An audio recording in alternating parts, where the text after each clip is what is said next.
नमस्कार दोस्तों, संकल्प मैथ क्लासेस में आपका स्वागत है। हम कर रहे हैं यूपी टेट मैथ स्पेशल और मैं आपको इसमें लाभ हानि करा रहा हूँ। इसका एक पहला सवाल है, इन पे आधारित आप सवालों की प्रैक्टिस जरूर करें। एक घोड़े को 20,000 रुपये में बेचने पर 25% का लाभ होता है। यदि उसे 40% के लाभ पे बेचा जाता तो घोड़ा कितने रुपये में बिकता। देखिए, एक तो सीधा ये है कि 20,000 रुपये में हमने वो खरीदा है, बेचा है, सेलिंग प्राइस होगा तो लाभ हानि नीचे आएगा, और अगर कॉस्ट प्राइस होगा तो लाभ हानि का गुणा होगा। ये दोनों चीज़ें आपको ध्यान रखनी है। अगर यहाँ पे कॉस्ट प्राइस मतलब खरीदना दे रखा होता, उसमें से सेलिंग प्राइस निकालते तो उसमें हम लाभ हानि का गुणा कर देते, और अगर सेलिंग प्राइस दे रखा है उसमें से हमें कॉस्ट प्राइस निकाले, इसका मतलब है कॉस्ट प्राइस निकलना, तो इसमें हम लाभ हानि का भाग दे देंगे। तो लाभ हानि के लाभ का भाग दे दिया मैंने, इंटू के 40% लाभ चाहिए मुझे इस पर, तो 140 का गुणा कर दिया मैंने, उत्तर आ गया। अब इसका मतलब समझा देता हूँ पूरे का। एक इस सवाल को मैं बस समझा दूंगा आपको अच्छे से, तो बाकी के सवालों में आपको कोई दिक्कत नहीं होगी कि आया कैसे है। अब देखिए, इसमें सेलिंग प्राइस दिया है, कॉस्ट प्राइस निकालना है मुझे। सबसे पहला पार्ट, सेलिंग प्राइस दिया है, सेलिंग प्राइस दिया है, कॉस्ट प्राइस मुझे यहाँ तक, इस जगह तक। जब तक आपको कॉस्ट प्राइस पता नहीं होगा, आप कोई भी लाभ हानि नहीं निकाल सकते, कुछ भी नहीं निकाल सकते। तो सबसे पहले आपका ध्यान होना चाहिए कॉस्ट प्राइस निकालने पर। लाभ हानि का तो कॉस्ट प्राइस कैसे निकालेंगे कि 20,000 रुपये हैं, 20,000 रुपये में उसने बेचा है, और कॉस्ट प्राइस निकालना है हमें, तो हम क्या करेंगे, भाग दे देंगे लाभ हानि का 125 और इंटू के 100।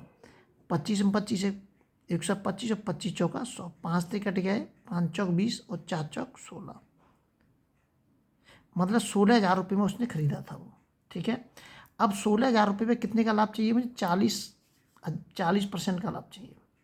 वो कह रहा है मुझे इस पर 25% का लाभ नहीं चाहिए, मुझे इस पर चाहिए 40% का लाभ। तो कैसे निकाल रहे हैं, कहाँ पर करते हो, यहीं पे कर देता हूँ। 16,000 इंटू के 40% का लाभ चाहिए, तो 140/100, जीरो से जीरो कट गया। अब आप इसका इसके अंदर गुणा करेंगे, इसका देखिए 2 जीरो तो वैसे ही आ रही है इसमें, वाली 2 है, और इन दोनों का, इसका 160 का और 140 का जैसे ही आप गुणा करेंगे तो ये वाली चीज़ आपको वापस मिल जाएगी। ये मैंने यहाँ पे कॉस्ट प्राइस इतना जो दे रखा है वाला पोर्शन, ये दे रखा है कि मैंने कॉस्ट प्राइस निकाला है, और कॉस्ट प्राइस में से अब मैं यहाँ पे जो क्या निकाल रहा हूँ, सेलिंग प्राइस निकाल रहा हूँ। क्या निकाल रहा हूँ, सेलिंग प्राइस। ठीक है, तो ये जो सेलिंग, जब हम कॉस्ट प्राइस में से सेलिंग प्राइस जब निकालते हैं तो लाभ हानि का गुणा करते हैं। ध्यान से सुनना है कि कॉस्ट प्राइस में से ये कॉस्ट प्राइस निकल के आ गया हमारा। अगर कॉस्ट प्राइस दे रखा है और लाभ हानि दे रखा है, तो उस लाभ हानि का गुणा कर देंगे हम सेलिंग प्राइस निकालने के लिए। और अगर सेलिंग प्राइस दे रखा है, हमें कॉस्ट प्राइस निकालना है, तो लाभ हानि का भाग दे देंगे। इन दोनों पॉइंटों को याद रखना है। तो ये वाली जो दोनों चीज़ें हैं, ये डायरेक्ट मैंने इस जगह पे लिख दी हैं। देखिए, 20,000 रुपये का उसने बेचा, उस पर 125% का लाभ हुआ, गुणा के। अब उसको सीधा 140 का आप इसके अंदर गुणा कर देंगे, तो आपको उत्तर आसानी से मिल जाएगा। आपको ज़्यादा कुछ करने की ज़रूरत नहीं पड़ेगी, आपको ज़्यादा कुछ करने की ज़रूरत नहीं पड़ेगी। आगे देखते हैं। अब सभी सवाल इसी पर आधारित आपको मिल जाएंगे। राम ने एक साइकिल 1,000 रुपये में खरीदा और 20% का लाभ लेकर उसे श्याम को बेच दिया। अगर आपकी ये समझ में नहीं आया तो आप ऐसे कर सकते हैं कि उसने खरीदा, 20% के लाभ पर उसने बेचा, तो खरीदना दे रखा है और लाभ दे रखा है, तो आप सेलिंग प्राइस निकाल सकते हैं। मैंने अभी सेलिंग प्राइस निकालने का तरीका बता दिया, तो सेलिंग प्राइस निकल के आ जाएगा आपका। अब ये जो सेलिंग प्राइस होगा, जो सेलिंग प्राइस निकालेंगे, वो श्याम का क्या होगा, कॉस्ट प्राइस होगा। श्याम तो खरीद रहा है ना, इसके लिए बेचना होगा, लेकिन श्याम के लिए वो खरीदना होगा। तो श्याम ने जो खरीदा है उस पर कितने का घाटा जा रहा है, 10% का घाटा जा रहा है। वो किसको बेच रहा है, मोहन को बेच रहा है। तो खरीदना में आप यहाँ पर गलत मत कर देना, ध्यान रखना है सवाल पर, कहीं उसमें आप गलत कर दें। यहाँ पर थोड़ी सी कंडीशन उसने घुमा दी है। या तो आप इस तरीके से कर लें, इस तरीके से नहीं कर रहे हैं तो आप क्या निकालेंगे, इसमें सेलिंग प्राइस निकालेंगे 1,000 रुपये का, 120, ये वाला 20% गुणा कर दिया ना, 1200। अब यहाँ पे क्या है कि ये सेलिंग प्राइस किसके लिए है, राम के लिए, लेकिन ये कॉस्ट प्राइस है किसके लिए, ये कॉस्ट प्राइस है किसके लिए, श्याम के लिए। भाई राम के लिए तो ये कॉस्ट प्राइस है, वो सेलिंग प्राइस है, ये 1200 रुपये, लेकिन ये 1200 रुपये इस श्याम के लिए क्या कॉस्ट प्राइस है।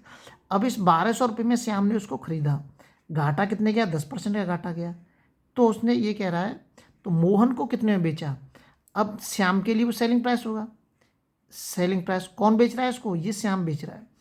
कितने में बेच रहा है, 1200 रुपये की जो चीज़ है उसने खरीदी, अब 10% के घाटे पे बेच रहा है उसको, 10% के घाटे पे बेच रहा है श्याम। तो कॉस्ट प्राइस में से मैं क्या निकालूंगा, सेलिंग प्राइस, 0 से 0 आ जाएगा, और 12 नम्मा 160, ये आपका उत्तर आ गया। यहाँ पे आप ये जगह पे गलती कर सकते हैं, इसलिए मैंने इसको बताया आपको अच्छे से। उम्मीद करता हूँ कि अच्छे से समझ में आया होगा। श्याम के लिए ये कॉस्ट प्राइस है, लेकिन राम के लिए सेलिंग प्राइस है, यही आपको विशेष ध्यान रखना है। अब ये श्याम का जो कॉस्ट प्राइस है, कॉस्ट प्राइस में से जब हम सेलिंग प्राइस निकालते हैं तो क्या करते हैं, गुणा करते हैं। ये ऊपर वाले सवाल में बता चुका हूँ। तो कॉस्ट प्राइस में से जब सेलिंग प्राइस निकालेंगे तो गुणा कर दिया हमने, उत्तर हो गया बस। आगे का सवाल देखते हैं। आगे जो सवाल दे रखा है, एक दुकानदार ने एक साइकिल 10% की हानि पर बेची साइकिल को कितने रुपए में बेचता है कि उसको 19% की हानि होती। अब आप आसानी से कर सकते हैं उसको, अगर चाहें तो लेंथी करके इस तरीके से आप समझ गए होंगे, तो आपको कोई दिक्कत नहीं होगी। कि 1200 रुपये में उसने खरीदी, 10% की हानि पर बेची, इंटू के, अब 81 का सीधा मैंने इसमें गुणा कर दिया, उत्तर हो गया सीधा। या आप ऐसे कर सकते हैं इसको समझने के, 1200 इंटू के 90 और इंटू के इसका परसेंटेज 1200 इंटू के 81/100, ऐसे आता है। 100 से 100 कट जाता है, तो ये वाला घूम के ये वाली चीज़ जो आ जाती है वो घूम के ये वाली चीज़ बचती है। 100 से 100 इस तरीके से कट जाता है। और अगर चाहे खोल के कर लेना, 10% की हानि पर उसने बेची है और सेलिंग प्राइस दे रखा है, सेलिंग प्राइस दे रखा है 10% की हानि, तो आप कॉस्ट प्राइस निकाल लेंगे। उस कॉस्ट प्राइस पे कितने की हानि हो रही है, 19% की हानि, उत्तर निकाल देना। ऐसे करते हैं, मैंने पूरा तरीका बता दिया है इसका। अब आप आसानी से इनको कर सकते हैं। एक व्यक्ति ने अपनी साइकिल 35% के लाभ पे इतने बेची हुआ, उसे कितने रुपये बेचता है कि 10% की हानि होती। सीधा कर दिया, 15,000/135 इंटू के 10/90 का गुणा कर दिया, इसमें उत्तर आ गया 10,000 आपके लिए। अब इस सवाल को आसानी से समझो, आप दोनों तरीके से इसको हल कर सकते हैं। ये सवाल अलग है। एक व्यक्ति ने अपना सामान 10% के लाभ पे बेचा, यदि वह 15% के लाभ पे बेचता तो उसे 200 रुपये अधिक मिलते। तो 10% के लाभ पे उसने बेचा, वो कह रहे यदि 15% के लाभ पे बेचा, दोनों मंत्र कितने का आ रहा है, 5% का। केवल 5% पर उसको कितने रुपये ज़्यादा मिलते, 200%। 5% बराबर के 200 रुपये, 1% बराबर 5 का इसमें गुणा कर दिया, 40 हो गए। यदि 1% बराबर 40 है तो 100% मतलब 100 का गुणा इधर भी करूँगा इधर भी करूँगा, 100% बराबर के कितना हो जाएगा, 40,000 रुपये। 100 का गुणा इधर भी करूँगा इधर भी, 40,000 रुपये। उम्मीद करता हूँ समझ में आया होगा। मैं इसमें आपको 5-5 करके सवाल ही बताऊँगा क्योंकि आपकी समझ में नहीं आएगा। और इसके आगे चक्रवृद्धि ब्याज कराने वाला हूँ। सवाल आपका यूपी टेट का मैथ का जितना भी कोर्स है वो ख़त्म हो जाएगा। उसके बाद कुछ और बचेगा, वो मैं आपको इसमें से व्रत के हैं उनमें से आपको सवाल ढूंढ के बता दूँगा।